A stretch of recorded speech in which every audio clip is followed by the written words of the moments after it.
Alors justement, je me présente rapidement pour ceux d'entre vous avec qui je n'ai pas encore eu l'occasion d'échanger. Je m'appelle Samia Moutawakil et je suis responsable des partenariats auprès des organismes de formation et des cabinets de conseil chez 360 Learning. Et donc, je supervise en particulier notre offre starter à 8 euros par mois par utilisateur. Donc, mon rôle ici, ça va être de vous coacher et de vous accompagner dans la construction et le déploiement de vos formations pour que celui-ci soit optimal. Sachez que j'ai eu beaucoup de retours très positifs encore une fois sur ce programme de coaching complet et notamment sur les premiers ateliers pédagogie et marketing qui ont déjà eu lieu. Je voulais vous remercier pour ces feedbacks. Je sais que certains d'entre vous aujourd'hui sont justement m'ont envoyé certains de ces feedbacks très positifs. J'espère du coup que ce troisième atelier sera une étape de plus vers la réussite de votre projet. Alors, pour en arriver à notre programme d'aujourd'hui, vous allez vous poser la question de l'administration de vos utilisateurs et de l'animation de vos formations une fois que vous aurez d'abord créé vos modules et parcours en ligne et ensuite identifié vos apprenants. Donc l'administration et l'animation de votre plateforme va constituer l'étape 3 du déploiement de votre projet. Pour garantir le succès de cette étape, il y a 4 éléments qui vont être essentiels et ce sont justement les 4 points que nous allons aborder aujourd'hui. D'abord, comment gérer efficacement vos utilisateurs dans votre plateforme. Ensuite, savoir communiquer autour de votre formation auprès de vos apprenants pour booster leur taux de connexion, leur taux d'engagement. Ensuite, savoir animer vos formations en ligne de manière optimale et planifiée pour obtenir d'excellents taux d'engagement. Et enfin, savoir piloter vos formations à partir de l'analyse de vos données pour améliorer vos formations de manière continue. Bonjour à ceux qui sont joints à nous, donc Esdine et David. Il n'y a aucun problème pour le retard, ne vous inquiétez pas. On commence tout juste. Alors, je vais commencer par un petit sondage pour repérer un peu mieux vos contextes spécifiques. Est-ce que ceux d'entre vous qui ont assisté à l'un de mes webinaires de démonstration pourraient écrire démonstration dans le chat? Donc, le webinaire de démonstration, pour rappel, c'est le petit webinaire que je présente où je donne un aperçu général de la plateforme. Je vois qu'il y en a pas mal. Ok, donc Sébastien, Marilyn, Esdine, Romain également. Ok, donc il y en a beaucoup en fait au final, donc super, je suis contente de vous retrouver. Est-ce que ceux d'entre vous qui ont assisté à un autre atelier de coaching pourraient écrire coaching dans le chat? Donc ceux pour qui ce n'est pas le premier coaching. Donc je vois qu'il y a Sylvie, Monsieur Diouf, Marilyn, Chantal, Gaëtan, ok, Stéphane. Très bien. Donc, il y en a pas mal parmi vous qui ont déjà assisté à des coachings. Est-ce que ceux d'entre vous qui sont déjà clients starter pourraient écrire client dans le chat pour que je repère également les clients? Ok, très bien. Ok, parfait. Parfait. Est-ce qu'il y en a parmi vous, du coup, à tout hasard, alors qui n'ont pas encore d'espace 360 Learning? Pourrait-il écrire essai dans le chat? Donc le mot essai si vous n'avez pas encore d'espace 360 Learning. Ok, donc il y en a quand même 3. Ok, très bien. Ok, alors pour ceux donc qui ne sont pas encore familiers, donc il y a 3 personnes, donc Stéphane, Guy et Tiffany. Je vous fais un petit récapitulatif très rapide. Donc cet atelier en fait s'inscrit dans le cadre d'un programme de coaching qui est là pour étoffer l'accompagnement de mes clients starters. Ce programme, il prend la forme de 3 ateliers qui abordent 3 thématiques différentes et que je présente sous la forme de webinaires, pardon. L'atelier 1, c'est celui dans lequel j'aborde la digitalisation de vos contenus et les méthodes donc pour créer des formations en ligne qui soient captivantes. L'atelier 2 est plus axé marketing et pertinent pour ceux d'entre vous qui sont des organismes de formation. Et là, j'y aborde les meilleures méthodes marketing pour booster vos ventes de formation en ligne. Et enfin, l'atelier 3, c'est celui qu'on réalise aujourd'hui, où je vais parler donc de l'administration de vos utilisateurs et groupes et l'animation de vos formations pour déployer des formations performantes. Petite parenthèse, les prochaines dates pour l'atelier 1 et 2 ne sont pas encore fixées, mais elles devraient avoir lieu donc début et mi-février. Dès que ces dates seront fixées, vous recevrez vos invitations par email. Les clients, bien sûr, vont avoir une invitation prioritaire, sachant que les places sont limitées pour garantir une bonne qualité d'échange. Donc comme aujourd'hui on a un petit groupe, ça va toujours se faire en petit groupe pour pouvoir tous échanger ensemble. Voilà. Jalel me demande si c'est un système de tutorat. Oui, c'est équivalent à un système de tutorat. C'est exactement ça, Jalel. Ok, alors on va rentrer dans le vif du sujet. On va commencer par comment gérer efficacement vos utilisateurs. Alors, en tant qu'administrateur, en tant qu'administratrice de votre plateforme, dès que vous aurez rempli les étapes 1 et 2, c'est-à-dire créer vos parcours de formation sur votre plateforme et identifier vos apprenants, la première chose qui arrive ensuite, c'est l'invitation de vos utilisateurs.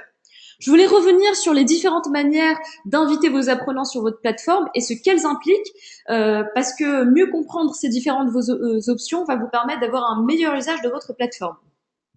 Et justement, avant de parler de ces options d'invitation, je voulais faire un petit retour sur la facturation.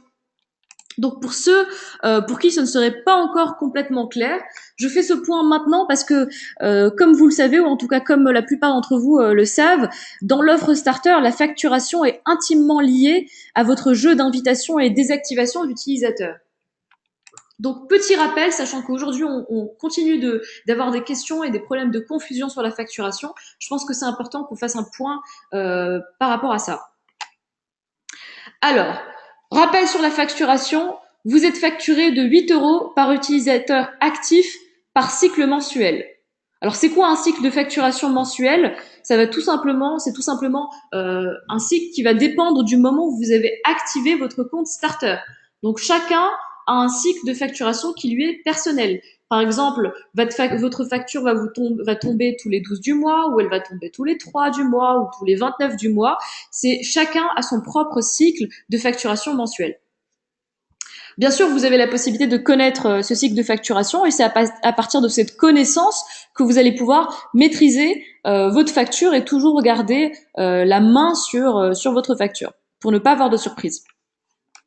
Comment est-ce que justement vous allez pouvoir moduler votre facturation? Tout simplement en invitant et en désactivant des utilisateurs, puisque vous avez la possibilité donc d'inviter autant d'utilisateurs que vous le souhaitez et de désactiver autant d'utilisateurs que vous le souhaitez, et donc vous gardez toujours la maîtrise de combien d'utilisateurs sont actifs sur chacun cycle de facturation mensuelle. Donc vous savez exactement quel chiffre va tomber sur votre facture.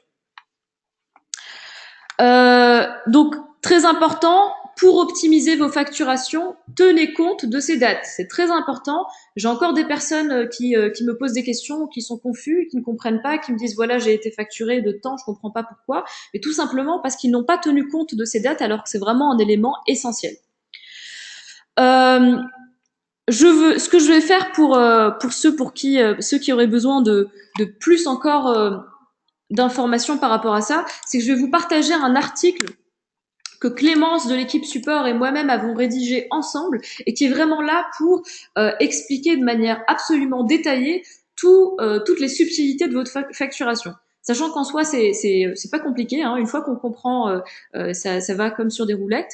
Mais justement, donc pour qu'il n'y ait plus aucune zone d'ombre pour aucun client starter, je vous recommande vraiment de lire cet article que je viens de vous transmettre de votre côté, à votre convenance, et voilà, ça va vous permettre de mieux gérer votre plateforme. Est-ce que vous l'avez tous bien reçu, le lien que je viens de vous partager?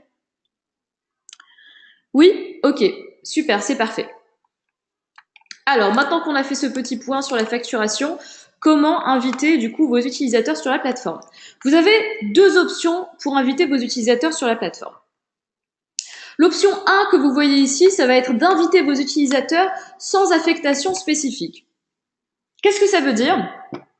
Cette option va concerner en fait les cas où vous souhaitez inviter des utilisateurs à votre plateforme, mais sans les affecter forcément à un groupe ou un parcours spécifique. Ça, c'est par exemple si vous souhaitez qu'ils aient accès au catalogue général ou si vous comptez les affecter plus tard, vous ne savez pas encore à quel parcours vous allez les affecter. Donc pour l'instant, vous les invitez juste de manière générale à accéder à votre plateforme. Si vous utilisez cette option, vos utilisateurs vont recevoir leur invitation le jour même, le moment même où vous allez faire l'action de les inviter. C'est vraiment une invitation immédiate. Dans cette option, donc l'invitation sans affectation spécifique, vous avez deux sous-options. Alors ça va être un moment où il va falloir un peu se concentrer parce qu'effectivement je vais présenter plusieurs possibilités, mais je pense que c'est important que vous maîtrisiez ces éléments dans votre plateforme. Première sous-option, l'envoi d'un email d'invitation. Qu'est-ce que c'est cette option? C'est une option que je vous recommande de choisir si vous souhaitez que vos utilisateurs créent leur propre mot de passe. C'est une option en fait où vous laissez une part d'autonomie à vos utilisateurs. C'est aussi une option à privilégier si vous souhaitez programmer une date de désactivation pour plusieurs utilisateurs à la fois.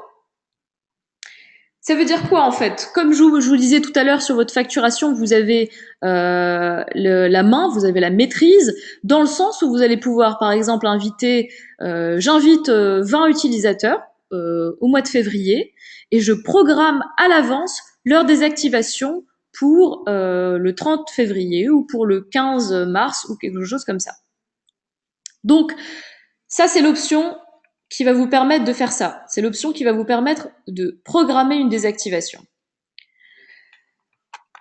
Quand j'envoie un email d'invitation, mes utilisateurs doivent s'inscrire par eux-mêmes. Ils vont recevoir un email donc qui leur donne un lien d'inscription à la plateforme, mais c'est eux-mêmes qui vont devoir créer leur propre mot de passe et donc l'activation ou non de leur compte va dépendre d'eux. C'est-à-dire que si ils ne répondent pas à votre invitation, ils ne seront pas actifs sur votre plateforme. Il y a donc dans cette option, c'est ce que j'ai appelé l'activation autonome, vous donnez une part de décision, j'ai envie de dire, à vos utilisateurs. Ça, c'est l'option 1. Est-ce que ça vous paraît clair? Je sais que il y a pas mal de subtilités. Oui, ça vous paraît clair? Ok, très bien. Option 2, qui reste donc dans la partie sans affectation spécifique, je préfère complètement maîtriser la partie invitation. Je veux maîtriser entièrement cette partie. Je ne veux pas laisser trop de possibilités à mes utilisateurs. Comment je vais faire? Je vais paramétrer leur compte. Alors, excusez-moi, je vais faire un petit retour en arrière. Je suis vraiment désolée. Donc, petit retour en arrière puisque j'ai oublié de vous montrer donc comment concrètement faire cette option. Donc, je vais vous montrer ça tout de suite. Comment concrètement envoyer un email d'invitation. Je me connecte sur ma plateforme. Je vais sur mon espace, utilisateur, ajouter des utilisateurs et là, inviter par email, tout simplement. Donc ça, c'est l'option que je vous ai présentée tout à l'heure. Si j'ai envie d'inviter par email, donc là, tout simplement, je vais pouvoir copier-coller des adresses des utilisateurs que je souhaite inviter. Donc là, par exemple, je copie, je colle ces adresses, je leur affecte un rôle, ils sont apprenants en l'occurrence. Je peux les affecter à un groupe, je peux leur affecter un label. Et c'est ici donc que je vais pouvoir programmer leur suppression automatique. Hop, je compte, je veux qu'ils soient désactivés le 15 mars. Et pourquoi est-ce que j'ai choisi le 15 mars? Parce que moi, ma facture tombe tous les 16 du mois. Donc si je les désactive le 15 mars, je sais qu'ils ne seront pas facturés le mois suivant. Donc ça, c'est l'exemple numéro 1 et comment le mettre en place. Ok, je reviens à l'option numéro 2. Alors Marguerite me demande, il n'y a donc pas de facturation avant activation? Exactement Marguerite, tant que vos utilisateurs n'ont pas activé leur compte, ils ne sont pas facturés. Très important à savoir.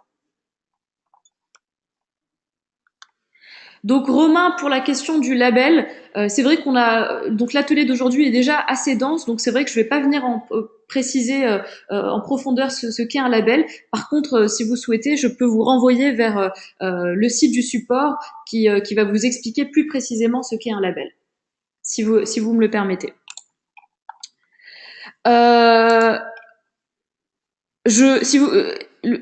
Petite parenthèse donc pour vous Romain, le label c'est quelque chose qui va être utile pour vous uniquement si vous avez vraiment des volumétries d'apprenants qui sont énormes, donc vraiment plusieurs centaines d'apprenants. Si vous êtes dans des volumétries plus basses, normalement le label ne va pas être utile et seuls les groupes vont être utiles pour vous et les groupes on va en parler tout à l'heure.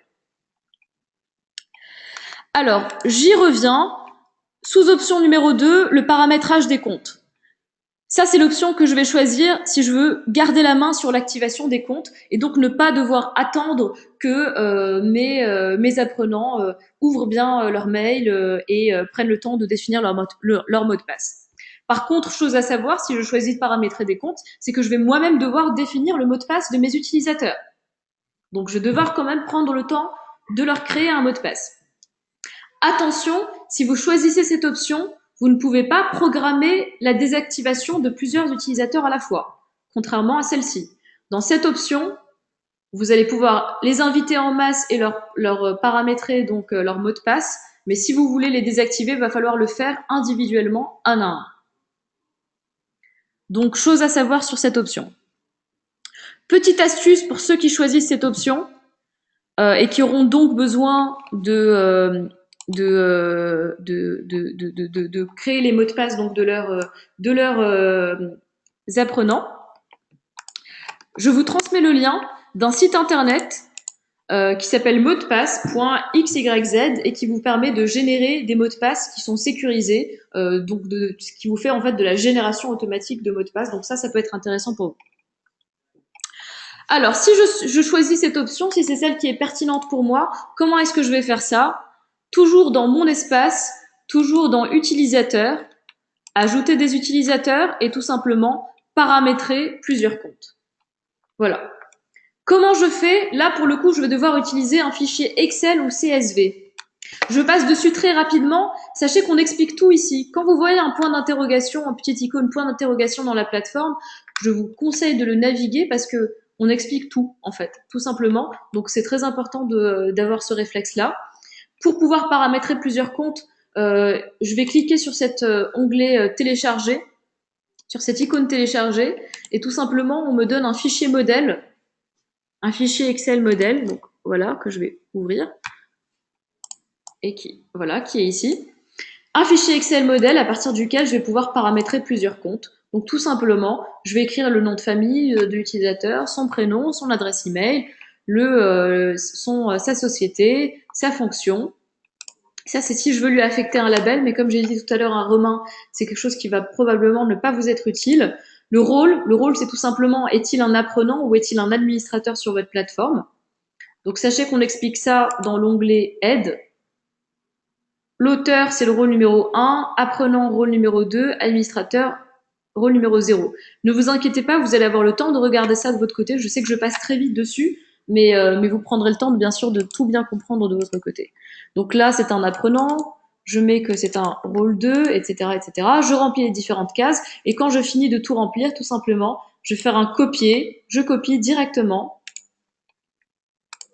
et je vais tout simplement coller ensuite directement ce que j'aurais copié ici et à partir de là, je vais pouvoir donc envoyer mon invitation. Ok, ça c'était la sous-option 2. Est-ce que cette option-là est claire pour vous? Ça vous semble ok? Ça vous semble clair? Oui, ok. C'est parfait. Maintenant, autre possibilité, je veux inviter mes apprenants ou mes utilisateurs à ma plateforme, mais cette fois, je vais directement les inviter à un groupe ou un parcours. Et là, pour le coup, la petite subtilité, c'est que contrairement à cette option, les invitations vont être différées dans le temps. Ici, dès que j'invite, mon utilisateur reçoit son invitation. Ici, mon utilisateur ne va recevoir son invitation que lorsque le parcours auquel je l'aurai inscrit aura démarré. Très important donc pour vous. Donc si vous souhaitez vous organiser comme ça, si vous souhaitez n'inviter vos apprenants que lorsque leur parcours aura démarré, ça sera l'option à choisir. Et là, pour le coup, justement, l'utilisateur doit lui-même donc faire la démarche d'accepter l'invitation et de se créer un compte sur la plateforme avec son mot de passe. Donc là encore, il doit quand même jouer le rôle d'activer son compte. Pour inviter via un parcours, comment je fais? Je vais sur mon parcours, donc je vais sur formation. Je vais sur mon parcours. Alors, lequel je vais choisir par exemple, je vais sur mon parcours acculturation ou digital learning. Je vais sur la session. Donc, la session à laquelle je souhaite inviter mon utilisateur. Et puis, je vais tout simplement ajouter les emails des utilisateurs que je compte inviter à cette session. Comme vous le voyez ici, vous pouvez mettre jusqu'à 10 000 emails. Donc, je pense que vous avez largement la possibilité d'en coller autant que vous souhaitez. Vous pouvez les coller à partir d'un fichier Excel, comme toujours.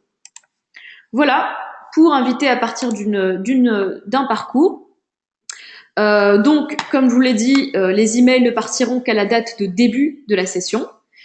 Ou je veux inviter via un groupe, donc j'ai créé un groupe et je veux inviter ce groupe, ou pardon, je veux inviter des utilisateurs à ce groupe. Comment je fais? Sur mes groupes, je vais sélectionner le groupe auquel je souhaite inviter. Alors, donc voilà. Je clique sur l'icône roue dentée. Et là, je vais sur membres.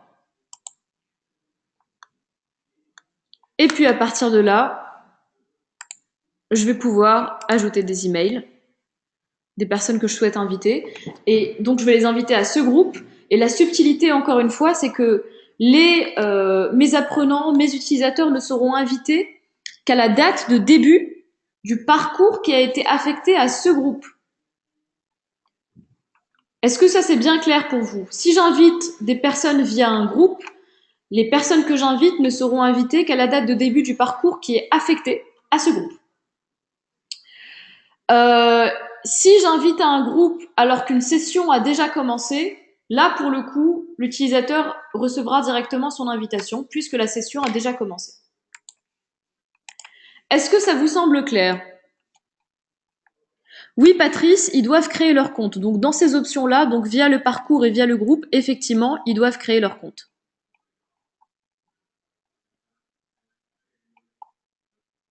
Magda me demande si on peut inviter deux groupes au même parcours. On peut effectivement affecter un même parcours à deux groupes, voire à plusieurs groupes différents, sans aucun problème.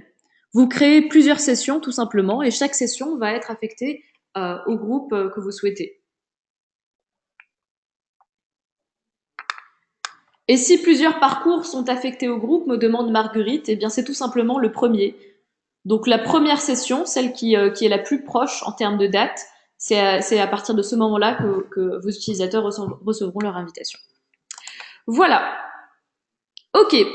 Donc là, je pense qu'on a vraiment bien exploré vos possibilités d'invitation et j'espère que c'est clair pour vous. Alors maintenant qu'on sait comment inviter vos utilisateurs, voyons comment les désactiver. Revenons déjà sur les conséquences de la suppression de vos utilisateurs. Alors quand vous supprimez un utilisateur ou plusieurs utilisateurs, ils ne vous sont pas facturés pendant le cycle de facturation suivant. L'exemple que je vous ai donné tout à l'heure, je suis facturé tous les 16 du mois, je supprime mes utilisateurs le 15, j'en supprime 10, ils ne seront pas facturés lors du cycle suivant. Sachez que supprimer un utilisateur sur la plateforme revient tout simplement à le désactiver. Donc ne soyez pas effrayés par le terme supprimer, ça peut quand même être une désactivation temporaire, puisque vous avez la possibilité de réactiver des utilisateurs que vous avez supprimés. Pour réactiver des utilisateurs que vous supprimez, il suffit tout simplement de les réinviter à votre plateforme en utilisant l'une de ces options que je vous ai présentées. Vous utilisez n'importe laquelle de ces options, vous réinvitez un utilisateur, il est réactivé sur votre plateforme. Et ce qui est intéressant, c'est qu'il va retrouver son compte exactement dans l'état dans lequel il l'avait laissé, avec ses données, les mêmes données, avec toutes ses statistiques, etc. Rien n'aura été perdu. Donc c'est vraiment comme ça que vous allez bien pouvoir garder une bonne maîtrise de votre plateforme. Sachez qu'il est également possible de récupérer l'ensemble des statistiques des membres supprimés. Je vais vous montrer ça. Si je vais sur mon tableau de bord, je vais sur l'onglet utilisateurs. Et comme vous voyez, donc là j'ai mes utilisateurs actifs, j'en ai 233, mais j'ai aussi mes utilisateurs supprimés. Ils sont là. Et bien si j'ai envie de récupérer leurs statistiques, par exemple, je vais récupérer les statistiques de David Weber, eh bien, je sais qu'il a traité 6 questions, son score moyen, je garde toutes ces statistiques, je n'ai rien perdu. Et je peux même les télécharger si je le souhaite. Donc vous ne perdez pas, ne vous inquiétez pas en ce qui concerne les suppressions, vous gardez vraiment tout ce que vous souhaitez. Magda me demande si une personne est invitée à 2 sessions, est-ce qu'elle paye 2 fois 8 euros? Non Magda, je vous rassure, 8 euros par utilisateur actif sur votre plateforme, c'est-à-dire que la seule chose qui a un impact, c'est le fait qu'ils soient actifs sur votre plateforme. Qu'ils soient invités à 1 groupe, 3 groupes, 5 groupes, 6 parcours ou 2 modules, ça n'a aucun impact sur votre facturation. Donc voilà.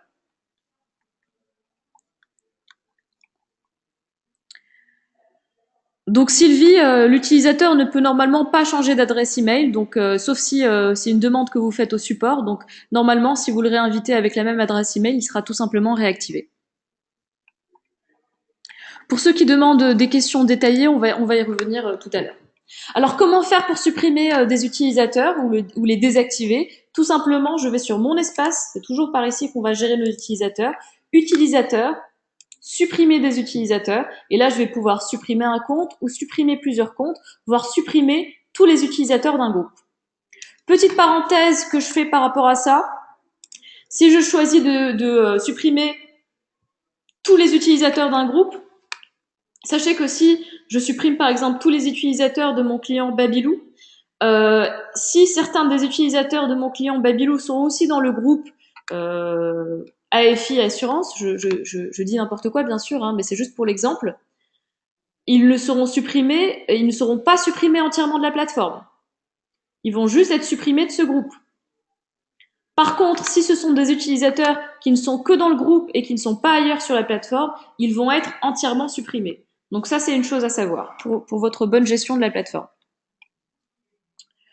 Ok, alors, autre chose très importante pour bien gérer vos utilisateurs, ce sont les groupes.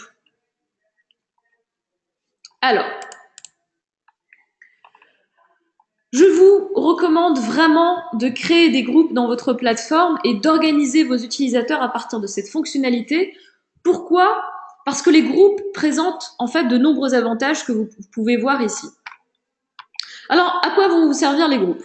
D'abord, les groupes vont vous permettre de compartimenter entre différentes typologies d'apprenants. En fait, si vous voulez, les groupes peuvent être considérés comme différentes classes de cours dans votre université en ligne. Si vous mettez en place différentes classes de cours virtuelles, vous allez pouvoir justement différencier les informations que vous allez attribuer à chaque classe et vous allez pouvoir paramétrer également ce qui est visible ou non pour les apprenants en fonction de la classe dans laquelle ils sont, donc en fonction du groupe auquel vous allez les attribuer. Les groupes vont également vous permettre de mieux gérer vos utilisateurs, puisque organiser vos apprenants par groupe va vous permettre par exemple de gérer vos invitations par groupe, comme ce que je vous ai montré. Vous allez pouvoir inviter et supprimer un groupe de membres en même temps, donc ça va être un vrai gain de temps pour vous.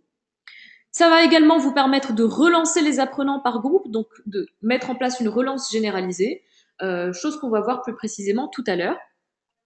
Autre chose, ça facilite le suivi des résultats par groupe d'apprenants. Si vous mettez en place des groupes dans votre plateforme, vous allez pouvoir par exemple comparer les statistiques des différents groupes, faire des reportings par groupe et adapter vos formations en fonction de ça. Ça va également vous permettre de mieux encadrer les échanges dans votre plateforme, puisque vous allez avoir des espaces d'échange réservés à chaque catégorie d'apprenants grâce au groupe privé. Et on va voir ça également. Et puis enfin, ça vous permet de personnaliser l'espace par groupe d'apprenants. Je vous montre ça. Sur ma plateforme, j'ai mon groupe Babylou, qui est tout simplement un client, par exemple. Eh bien, j'ai personnalisé l'espace de mon groupe Babylou. Donc, j'ai son propre logo qui est ici. J'ai son propre visuel, sa propre vidéo de présentation. Et donc, tous les utilisateurs que je vais inviter à mon groupe Babylou, qui sont en fait les apprenants qui font partie de ce groupe, auront accès à cet espace, à ce visuel. Et tout en faisant ça, je conserve quand même ma propre identité, je conserve quand même, et je peux mettre en place différentes identités, différents espaces distincts. Voilà. Est-ce que l'utilité des groupes vous paraît claire? Est-ce que vous voyez pourquoi est-ce qu'on vous encourage à mettre en place des groupes. Oui? Ok. C'est super. Parfait. Quelques petits exemples pour ceux qui savent pas comment utiliser les groupes. Vous pouvez par exemple donc utiliser des groupes pour chacun de vos clients. Si vous êtes un organisme de formation, chacun de mes clients, je vais lui ouvrir un groupe. Ça peut être un groupe par thématique de formation. Je vais faire un groupe management, je vais faire un groupe innovation, etc. Ça peut être un groupe également par niveau. On peut faire des groupes par différents niveaux. Il y a vraiment plein de possibilités, à vous de voir ce qui est pertinent pour vous.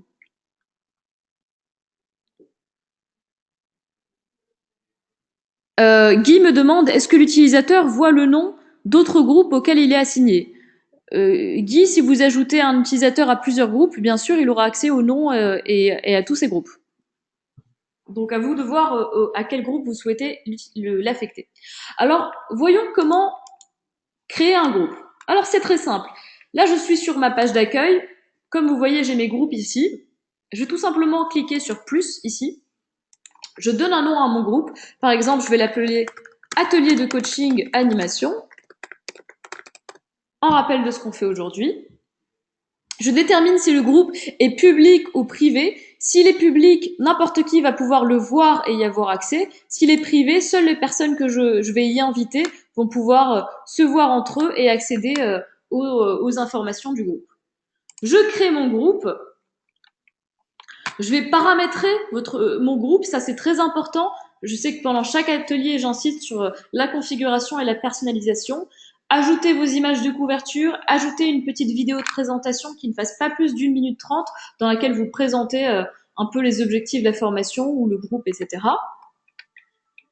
Vous mettez donc comme ce que vous avez vu pour le groupe Babylou que je vous ai montré tout à l'heure, un logo personnalisé pour le groupe, un favicon. Vous pouvez même personnaliser l'URL de connexion du groupe. Et tout ce que vous allez pouvoir ensuite configurer, je vous invite à regarder ça de votre côté. Et puis, donc ici, donc c'est les personnes que je vais inviter à mon groupe. Et ici, je vais pouvoir donc assigner des parcours, des modules, mettre des modules dans le catalogue de ce groupe, etc. Donc gérer les formations auxquelles ce groupe aura accès. Petite précision, quand je vais donc sur mon onglet membres, vous voyez apprenants et animateurs. Vous avez la possibilité en effet de mettre en place des animateurs de vos groupes. C'est ceux qui vont avoir le rôle tout simplement d'encadrer le groupe. Une fois que j'ai créé mon groupe, donc là il est créé déjà. Voilà, là il existe. Je vais toujours pouvoir le modifier en revenant dessus. Donc je reviens dessus, là si je reviens sur Atelier de coaching animation, en cliquant sur la roue dentée, je vais toujours pouvoir revenir le modifier à n'importe quel moment. Voilà. Donc David me demande si on peut paramétrer une URL personnalisée par groupe. Absolument David, vous avez la possibilité de paramétrer une URL personnalisée par groupe et ça c'est très qualitatif je pense si vous avez des clients donc pour pouvoir personnaliser leur espace. Ok.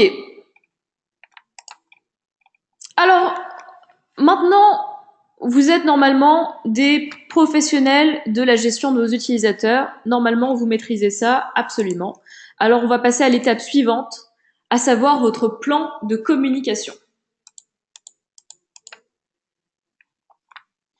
C'est quoi le plan de communication? C'est la stratégie de communication que vous allez déployer auprès de vos apprenants et autres utilisateurs pour garantir la réussite de vos formations. Alors pourquoi est-ce que c'est important de communiquer autour de vos formations, aussi bien en amont que pendant celle-ci? Donc bien sûr, le fait de créer des modules pertinents pour une cible adaptée et dans un bon timing, ça va être des étapes essentielles, mais malheureusement, ça ne suffit pas à assurer un déploiement optimal de vos formations en ligne.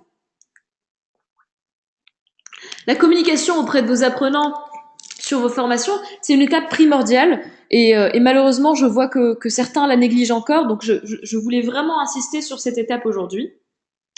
Un plan de communication pertinent et percutant va avoir pas mal de résultats très valorisants pour vous. Déjà, ça va vous permettre donc de bien sûr faire connaître votre dispositif autant auprès de vos apprenants qu'auprès des différents acteurs de votre formation, qui peuvent être les animateurs, qui peuvent être les auteurs des modules. Ça va permettre d'impliquer et de faire adhérer les parties prenantes. Ça va permettre également de motiver les différents participants. Et on va observer des résultats directs tout de suite d'un bon plan de communication. On va observer de meilleurs taux de connexion à vos parcours et à vos modules. On va observer une augmentation des taux de complétion. On va observer que votre dispositif de formation va être plus efficace et va véritablement favoriser l'engagement et les interactions. Et enfin, vous allez, grâce à votre plan de communication, pouvoir lever les freins d'utilisation de l'outil, sachant que, dépendant de vos cibles, bien sûr, mais il existe certaines cibles, donc par exemple des populations peut-être plus âgées ou moins convaincues ou moins habituées au digital. Si vous faites un bon plan de communication, vous allez pouvoir lever ces freins, lever ces doutes grâce à votre plan de communication. Ok. Alors, comment structurer sa communication? Comment on va faire ça?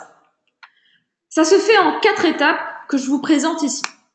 La première étape pour bien structurer votre communication, ça va être de choisir le sponsor de votre dispositif. Alors, c'est quoi ce mot? C'est quoi le sponsor? Tout simplement, le sponsor, ça va être le représentant de votre formation. Le visage, en quelque sorte, de votre formation. Dans le cas d'une petite ou d'une moyenne structure, c'est tout simplement vous qui allez directement jouer ce rôle et allez être le visage de votre formation auprès des différents participants. Le sponsor, il va jouer un rôle clé puisqu'il va contribuer donc à crédibiliser votre dispositif de formation en ligne. Et c'est pour ça qu'il doit être le plus visible possible. Votre sponsor, c'est lui qui va apparaître dans les vidéos, c'est lui qui va signer donc les communications à son nom. Donc si vous faites votre plan de communication, si c'est des emails, si c'est des vidéos, si c'est des webinaires, c'est lui qui va mettre en place ce plan de communication ou en tout cas être l'interlocuteur principal, celui qui va représenter votre formation. Donc au minimum, le sponsor va prêter son nom et son image au dispositif. Et idéalement, ce que je vous recommande, c'est qu'il participe à une courte vidéo de présentation de la plateforme, du dispositif et des enjeux. Alors, petite question, qui va lui-même jouer le rôle de sponsor dans sa plateforme et qui pense plutôt le donner, qui pense plutôt que c'est quelqu'un d'autre qui va jouer le rôle de sponsor. Donc, vous jouez le rôle de sponsor en majorité, il me semble. Ok. Donc, Franck, Gaëtan.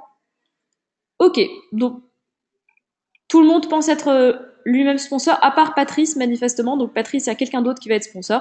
Ok. Ok, très bien. Alors ça, c'est très important. Donc c'est d'autant plus important de savoir comment gérer votre plan de communication si vous êtes vous-même le sponsor de votre dispositif. La deuxième étape, donc pour structurer votre communication, ça va être d'identifier bien sûr les cibles de votre plan de communication. À qui vous adressez-vous? Alors, petite parenthèse, quand vous allez lancer votre plan de communication, il ne faut pas penser qu'il faut s'adresser uniquement à vos apprenants. Il faut s'adresser à l'ensemble des parties prenantes de votre formation. Petit exemple, je suis un organisme de formation, j'ai un client, on va mettre en place un plan de communication conjointement et dans ce plan de communication, je vais m'adresser à différentes personnes. Déjà, je dois convaincre le client lui-même, je dois convaincre les décideurs chez ce client, dans cette entreprise. Je dois les convaincre et leur montrer donc les enjeux du dispositif, comment je vais le mettre en place, etc., leur parler du lancement, etc. Donc ça, c'est une cible. Je vais également devoir m'adresser aux apprenants. Je vais devoir peut-être m'adresser au service RH. Donc ça, c'est juste un exemple. Après, évidemment, à vous de voir ce qui est pertinent, mais toujours important de bien identifier les cibles de votre plan de communication.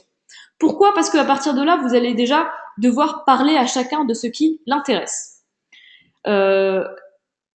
Si vous faites un plan de communication uniforme, votre message va clairement se perdre en chemin. Faites un plan de communication qui va s'adapter à chacun de vos interlocuteurs. Donc, si par exemple, je m'adresse au manager, je vais insister sur la contribution que la formation va apporter à la réalisation de ses objectifs. Autre chose, dans mon plan de communication, très important de valoriser la contribution de chacun. Quel que soit le niveau, quel que soit le rôle de mon interlocuteur dans cette formation, Chaque cible de ma communication doit savoir que le projet ne peut réussir sans son aide, sans son intervention, sans sa participation. Tout le monde doit être valorisé, aussi bien les décideurs, les animateurs, les apprenants, etc. Bien valoriser chacun des intervenants. Et puis enfin, euh, c'est très important d'amener vos cibles à se projeter dans l'expérience. Donc, essayez de leur donner l'occasion de voir le dispositif pour que chacun se représente un peu de quoi il en retourne. Donc, si par exemple vous êtes des organismes de formation, bien sûr, faites vous-même votre propre petite démonstration de la plateforme à vos clients ou aux décideurs qui sont porteurs du projet. Étape numéro 3, quel outil je vais utiliser pour ma communication?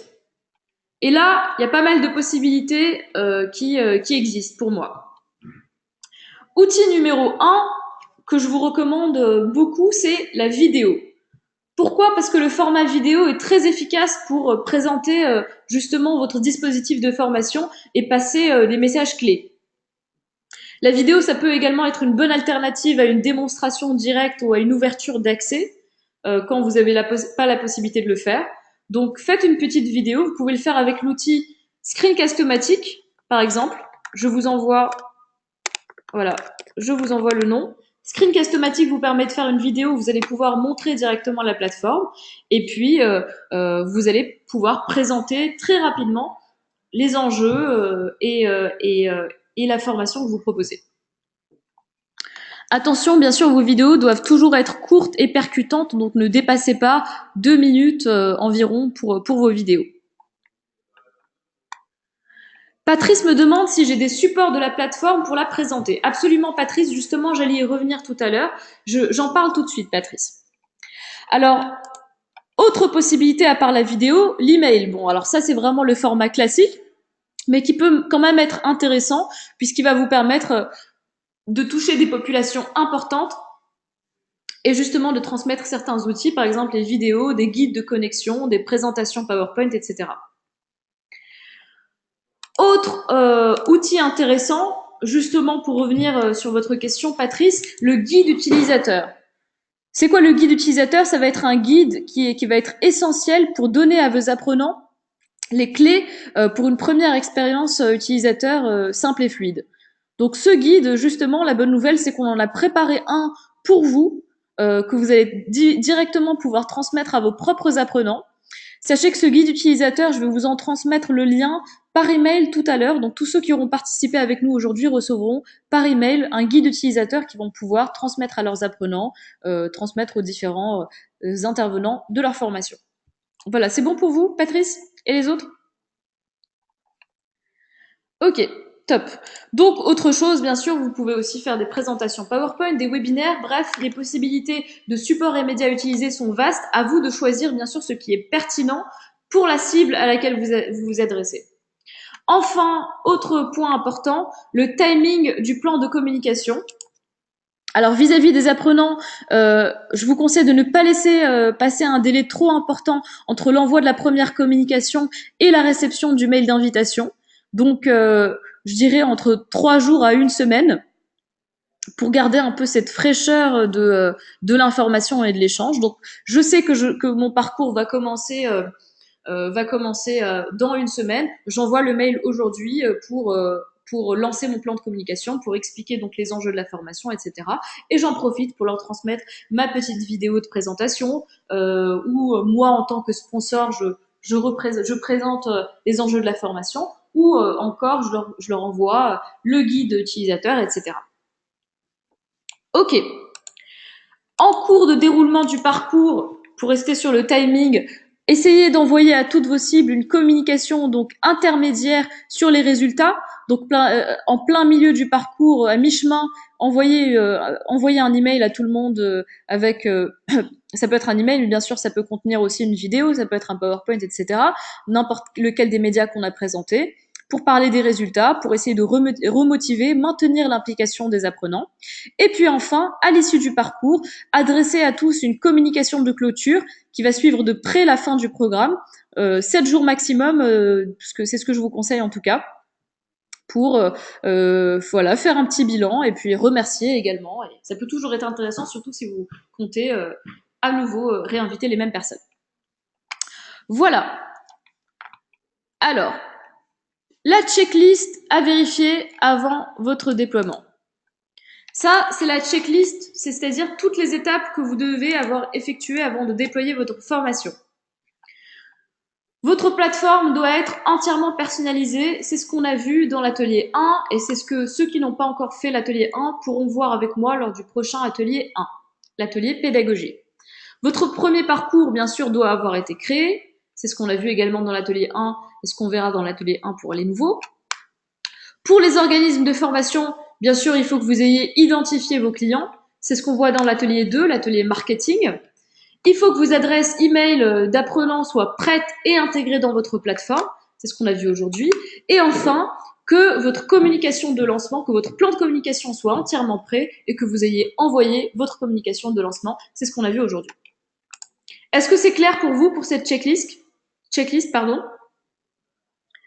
Oui, ok, c'est parfait. Alors, j'ai eu une petite question, j'y reviens. Magda me demande si on peut recevoir le webinaire de l'atelier 1 et 2. Magda, ces ateliers sont organisés chaque mois, donc ce que je vous conseille, c'est tout simplement de vous inscrire lorsque vous recevrez votre invitation pour les prochains ateliers.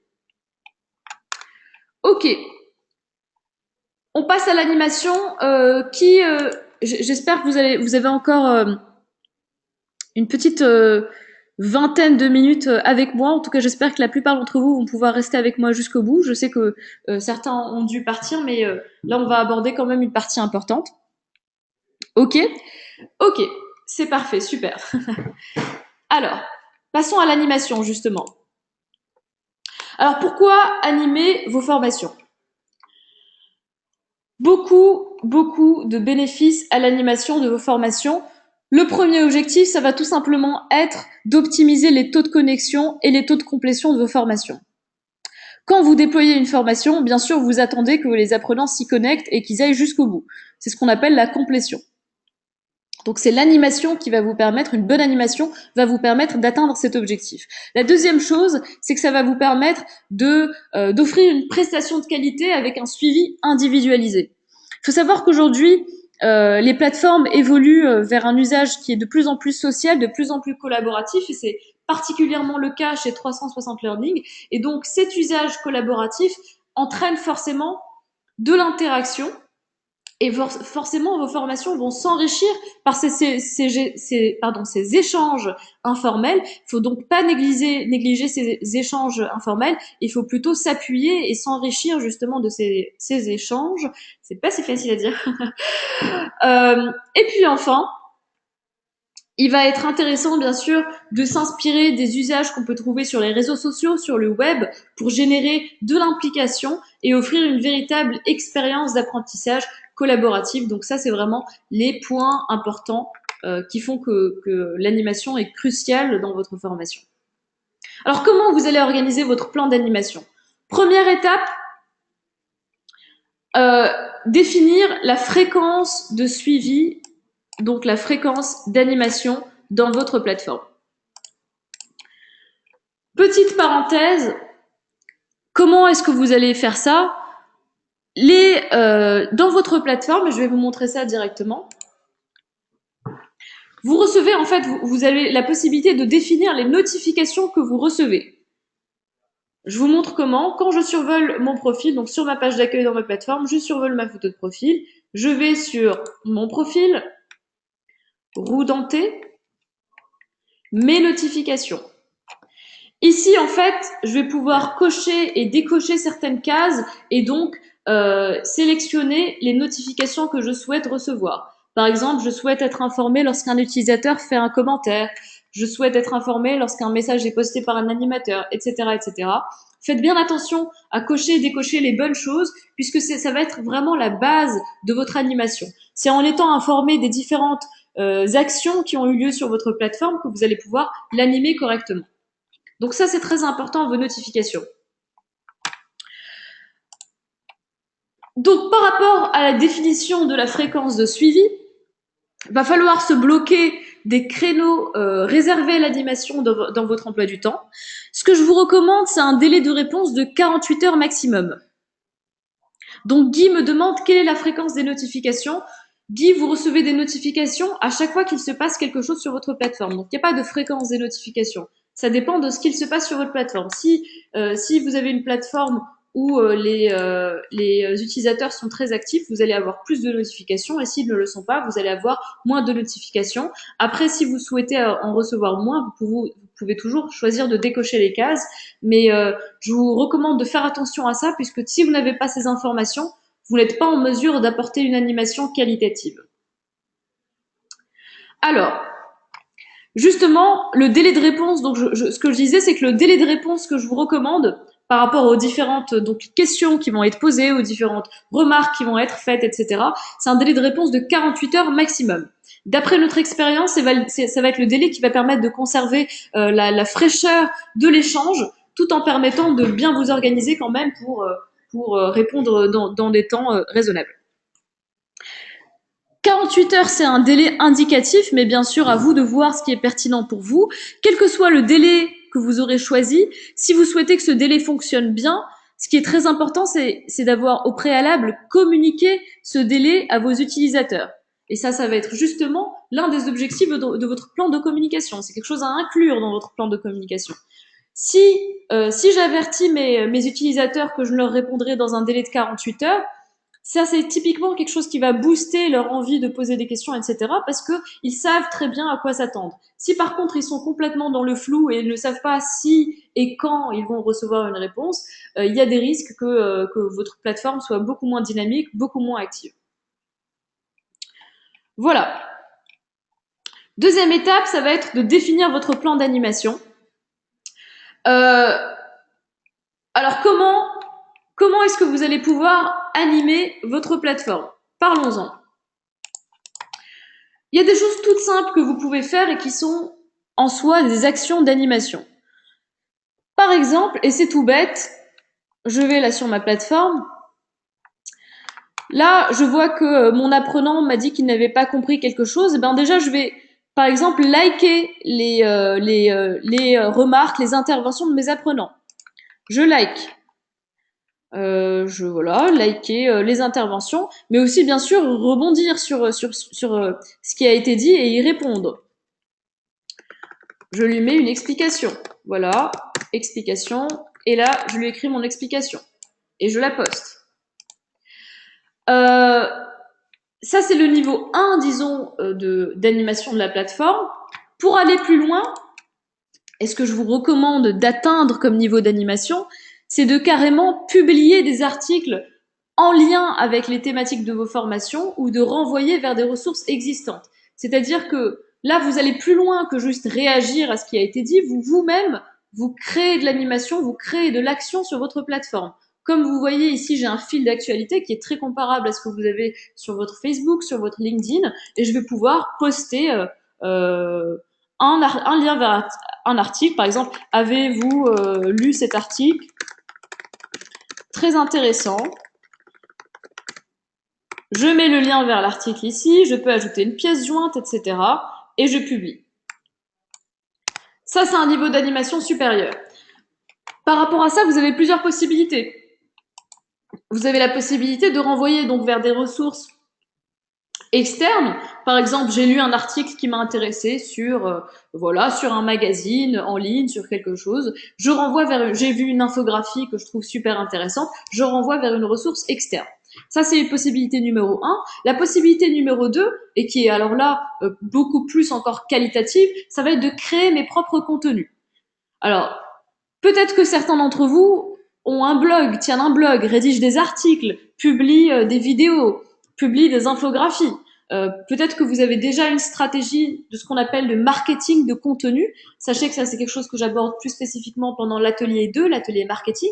Si vous avez une telle stratégie, que vous avez vos propres contenus, ça va être très intéressant justement de publier vos propres contenus qui sont vraiment sur mesure par rapport aux formations que vous proposez et d'appeler donc vos apprenants à réagir par rapport à ces contenus que vous publiez. Donc j'ai rédigé par exemple, je publie un article sur voilà sur mathématiques et je dis voilà qu'est-ce que vous en pensez, réagissez, etc. Je relance mes apprenants pour qu'ils y réagissent et je crée véritablement de l'interaction dans ma plateforme.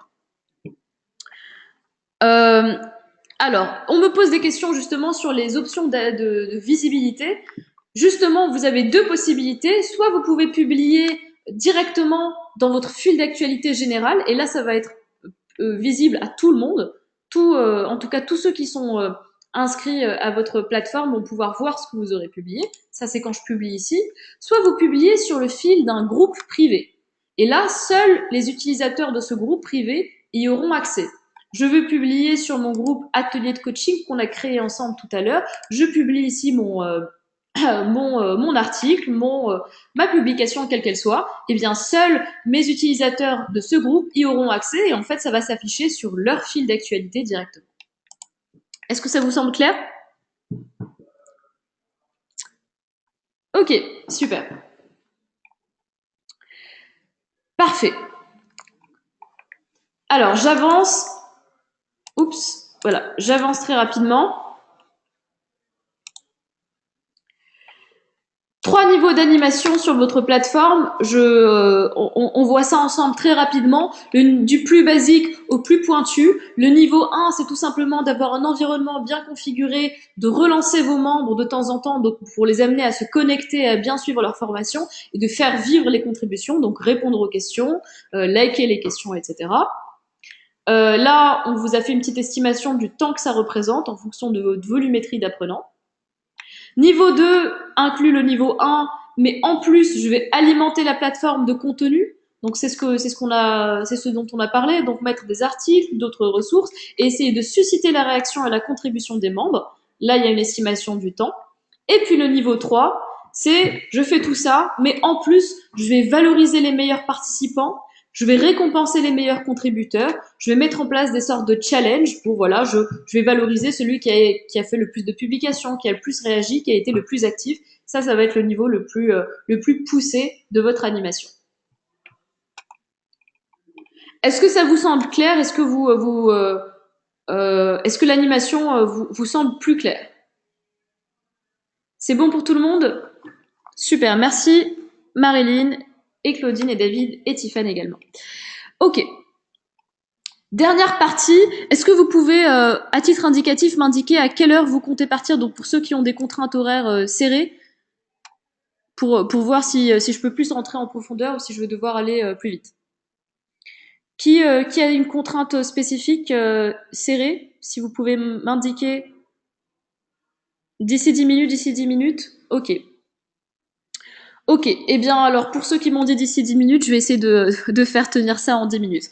On va aller vite, mais sans pour autant négliger les parties importantes. Donc la dernière partie justement que je voulais aborder avec vous, c'est les statistiques de vos formations, comment les suivre et comment s'appuyer sur ces statistiques pour justement Guy vous posiez la question, c'est exactement ce que j'allais commencer à aborder dans ces 10 dernières minutes. Alors, première chose, pourquoi est-ce que c'est important de suivre vos statistiques? Ça va vous permettre de répondre à 4 objectifs. D'abord, ça va vous permettre d'améliorer en continu vos formations, parce qu'en vous appuyant sur l'analyse de vos données, vous allez pouvoir repérer certains éléments importants. Par exemple, je vais pouvoir repérer le fait qu'il y a des taux de connexion qui sont trop faibles. Je vais pouvoir repérer le fait que des taux de complétion sont insuffisants. Je vais repérer ces éléments qui sont importants et je vais pouvoir mettre en place des améliorations, soit au niveau de l'animation, soit au niveau de mon plan de communication, soit au niveau de ma formation elle-même. Donc ça, c'est très important pour pouvoir être véritablement réactif. Vos statistiques vont être la clé. Deuxième objectif du suivi de vos données, ça va être la personnalisation de vos dispositifs.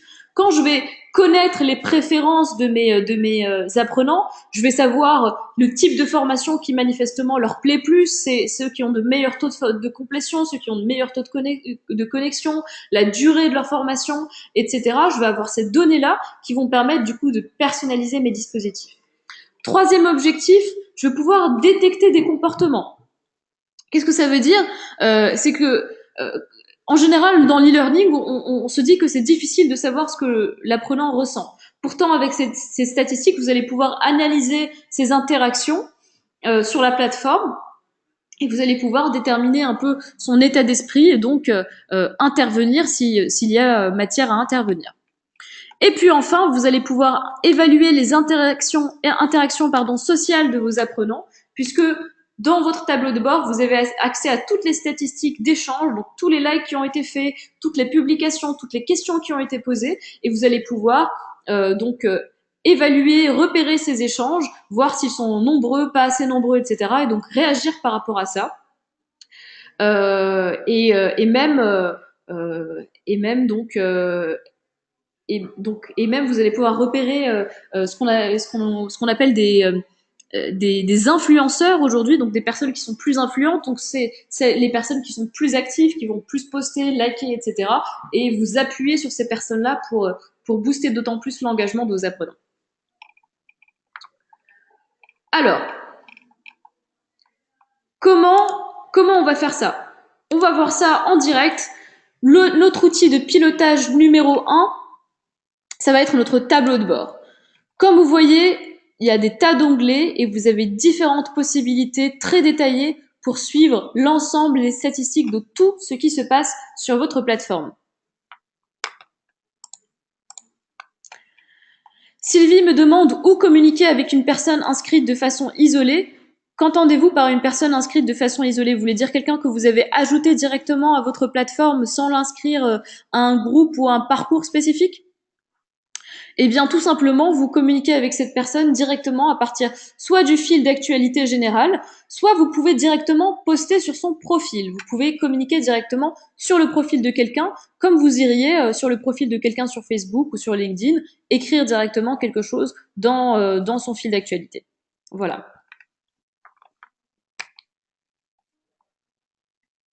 Magda, les personnes donc que vous n'inscrivez pas au parcours n'ont pas accès au parcours. Il faut être inscrit à un parcours pour y avoir accès, obligatoirement. Alors je continue. Le tableau de bord, donc c'est à partir du tableau de bord que vous allez pouvoir véritablement devenir un as de l'animation et du suivi de vos formations. L'onglet principal pour vous de suivi, ça va être l'onglet général de votre tableau de bord. Et on va voir pas mal de choses donc que vous allez pouvoir consulter dans ce tableau de bord. Puisque je vais devoir quand même passer assez rapidement sur cette partie, ce que je fais, c'est que je vous partage notre article de notre site du support dans lequel on a détaillé plus spécifiquement comment bien suivre les statistiques de votre plateforme. Alors l'onglet général, qu'est-ce que j'y vois? J'ai un aperçu général de ce qui se passe sur ma plateforme. Par exemple, j'y vois le nombre de connexions par mois. Important, je vais pouvoir savoir par exemple que mars a été le mois le plus performant et que août a été le moins performant. Pourquoi? Et là, je vais pouvoir m'adapter. Est-ce que c'est parce que j'ai moins animé? Est-ce que c'est parce que voilà, est-ce que mes apprenants étaient moins actifs? Il faut pouvoir repérer pourquoi et justement s'adapter. Ici, j'ai le nombre de participants par session. Je sais combien d'utilisateurs au total j'ai sur ma plateforme, donc j'en ai 233. Je connais mon nombre total de connexions. J'ai également une donnée intéressante, le temps de formation moyen par utilisateur. Et là, par exemple, je constate des disparités importantes. Je vois qu'en juillet, apparemment, mes utilisateurs étaient hyper actifs. Ils ont passé 17 heures en moyenne par mois, par mois sur la plateforme. Et puis là, il ne se passe plus rien. Alors là, je vais me dire, qu'est-ce qui se passe? Il faut que je puisse réagir par rapport à ça. J'ai également mes taux de participation, mes taux de complétion, mes taux de réussite. J'ai ce petit graphique qui va me permettre d'évaluer donc mes parcours les uns par rapport aux autres. Les petits ronds que vous voyez ici, ce sont des parcours en fait. Et qu'est-ce qu'on voit en fait? Je vais essayer de vous expliquer un peu ce graphique. Sur cet axe, j'ai mes taux de participation et sur cet axe, j'ai mes taux de complétion. Qu'est-ce que ça veut dire? Ça veut dire que plus je vais aller vers ici, plus ça veut dire que j'ai des taux de participation élevés. Et plus je vais aller vers là, et plus ça veut dire que j'ai des taux de complétion élevés. Ça veut dire que mon parcours le plus performant à tous les niveaux, c'est celui qui se situe là. C'est mon parcours qui s'appelle Challenge Digital, il y en a plusieurs d'ailleurs, Challenge Digital Learning. Pourquoi? Parce que j'ai un taux de participation de 100%, un taux de complétion de 100%. Et là, c'est mes parcours les moins performants. J'ai des taux de participation et de complétion nuls. Donc par rapport à ça, je vais pouvoir comment se situent mes parcours les uns par rapport aux autres. Et là, c'est vraiment juste un exemple parmi plein d'autres de possibilités que vous avez pour bien analyser vos données. Voilà, donc là dans la partie déploiement, j'ai une analyse des parcours qui sont en cours. Donc ça c'est pour la partie générale. Tout à l'heure, je vous parlais donc de bien analyser l'activité sociale, les interactions sociales de mes apprenants. C'est ce que vous allez pouvoir faire sur votre onglet activité sociale de votre tableau de bord. Et ici, qu'est-ce que je vois? Eh bien, j'ai un aperçu de tous mes utilisateurs et de toute leur activité sociale sur ma plateforme. Par exemple, je sais que Emmanuel est clairement la personne la plus active sur ma plateforme. Il a mis en place 102 publications, il a publié 121 commentaires, liké 108 fois. Donc Emmanuel, c'est un peu un influenceur sur ma plateforme. Je vais pouvoir peut-être m'appuyer sur lui et essayer de le faire, peut-être de lui donner un rôle spécifique pour s'appuyer sur son rôle très dynamisant de la plateforme. Et j'ai ces statistiques pour chacun de mes utilisateurs.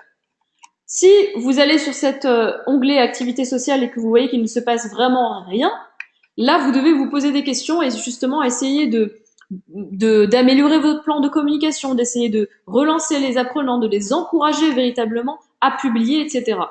Toujours une chose à se rappeler, c'est que l'effort ne va pas venir forcément naturellement de la part de vos apprenants. Il faut aussi essayer d'activer cette habitude en jouant ce rôle donc d'animateur, en jouant ce rôle d'encouragement par rapport à vos apprenants. Mathieu me demande si les personnes qui testent les parcours sont prises en compte dans les statistiques. Donc une personne qui teste un parcours, c'est forcément un utilisateur sur votre plateforme. On ne fait pas la différence entre quelqu'un qui teste ou quelqu'un qui ne teste pas. Donc effectivement, ils vont être comptabilisés dans vos statistiques. Magda me demande, pour la complétion, les participants peuvent passer d'un module 1 au 2, même s'ils n'ont pas fini le module 1. Quand il s'agit d'un parcours, c'est à vous. Ça, c'est quelque chose que j'aborde, Magda, pendant l'atelier 1. Donc, si vous voulez, je vous renverrai donc vers l'atelier 1 et on pourra en discuter plus en profondeur à ce moment-là. Voilà. Alors, donc, onglet général, onglet activité sociale. Si j'ai envie de savoir comment performent mes différentes compétences, je vais sur l'onglet compétences. Par exemple, je sais que je connais mes scores par compétences, etc. Je sais quelles compétences sont mieux ou moins bien acquises. Ici, je vais pouvoir analyser mes données par groupe et je vais pouvoir notamment comparer mes groupes entre eux. Je vais sur mon groupe, alors lui, il est tout neuf, donc forcément, il ne se passe pas grand-chose dessus.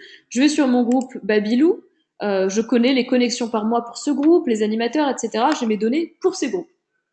J'ai également mes données par utilisateur, et là, je vais pouvoir individuellement, pour chaque utilisateur, avoir ses propres statistiques. Par exemple, je m'intéresse à Antoine Rivière, eh bien, je vais aller cliquer sur son profil, et là, j'ai toutes les statistiques personnelles d'Antoine Rivière.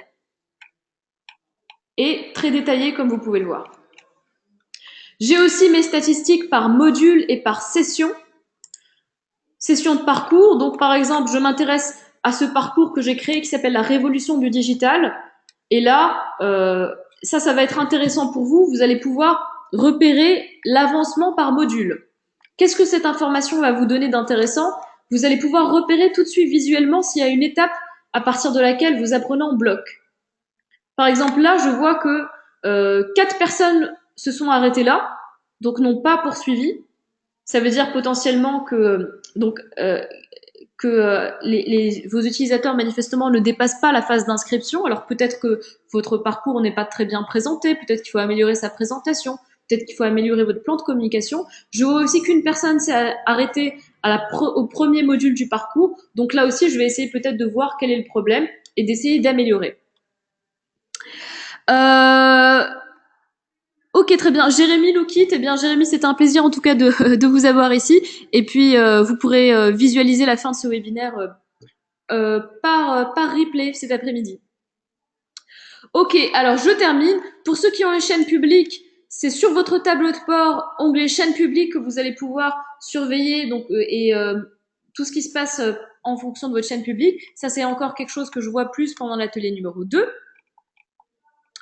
Donc là, on a eu un aperçu général de tout ce que vous allez pouvoir surveiller. C'est donc en vous basant sur l'intégralité des statistiques que vous avez ici. Et vraiment, je vous invite dans votre plateforme dès cet après-midi à aller regarder, à voir par vous-même toutes les statistiques que vous avez. Je sais que certains d'entre vous connaissent juste cet onglet général et n'ont pas l'habitude ou n'ont pas encore acquis le réflexe d'aller explorer toutes ces autres statistiques, et pourtant, elles sont importantes. Je sais que certains ne savent même pas en fait qu'il y a ces autres onglets. Donc c'est aussi l'occasion de les découvrir. Euh, voilà pour moi. En tout cas, donc je pense avoir survolé avec vous les éléments principaux qui vont vous permettre de déployer vos formations de manière optimale. Je passe donc à votre plan d'action. Votre plan d'action, du coup, en tout cas les étapes que je vous recommande de suivre dès après cet atelier. La première étape, ça sera de suivre tous vos parcours school. Pour ceux qui ne sont pas familiers avec le parcours school, ce sont les parcours donc de formation auxquels on vous invite et qu'on vous propose dès que vous activez votre compte starter et qui vont vous permettre de maîtriser véritablement votre plateforme.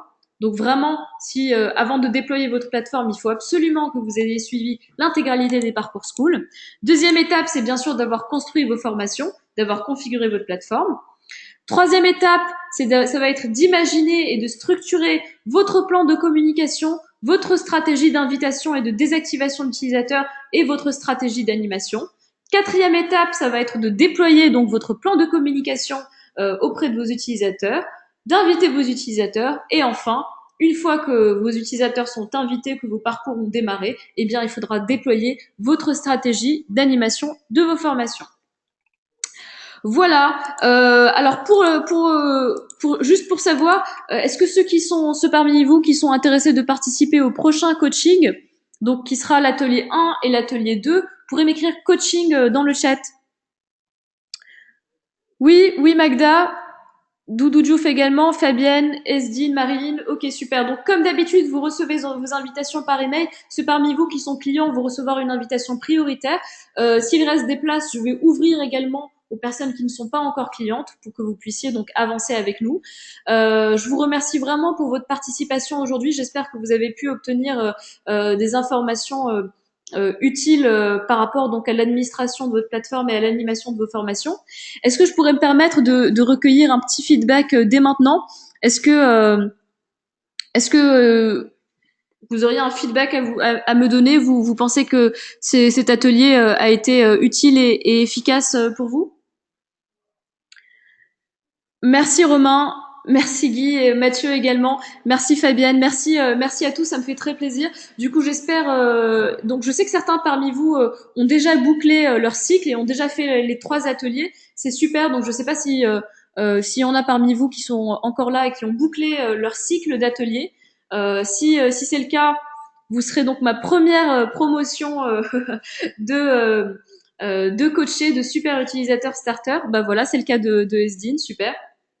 Pour les autres, je serais ravie de vous retrouver aux prochains ateliers pour être vraiment, pour devenir des experts de votre plateforme. Et puis du coup, je vous retrouve tous très bientôt. Et merci encore une fois de votre participation aujourd'hui.